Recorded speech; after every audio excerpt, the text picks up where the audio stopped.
Satoshi Uematsu was once a caregiver working at a residential facility for people with disabilities in Sagamihara, Japan.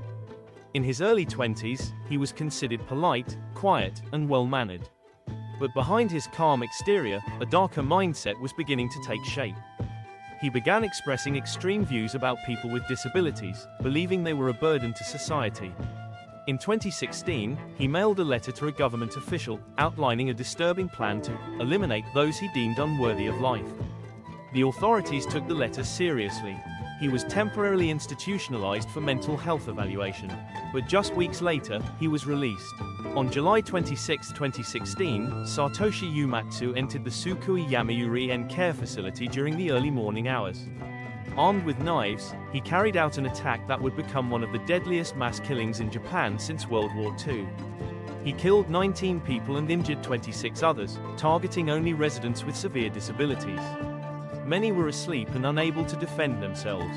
Uematsu later turned himself into police, confessing to the crimes and expressing no remorse. His statements shocked the nation.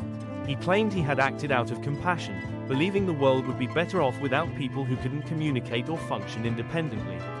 These comments ignited a national debate about ableism, mental health care, and Japan's treatment of people with disabilities.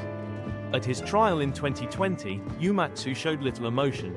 Despite attempts to use mental illness as a defense, the court found him sane at the time of the attack. He was convicted on all charges and sentenced to death. The case forced Japan to confront painful questions about how society views disability, how mental health warnings are handled, and what signs were missed.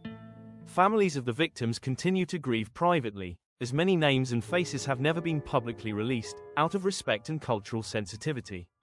Uematsu's actions didn't just take lives, they challenged an entire society to reflect on compassion, humanity, and the responsibilities we all share in protecting the vulnerable.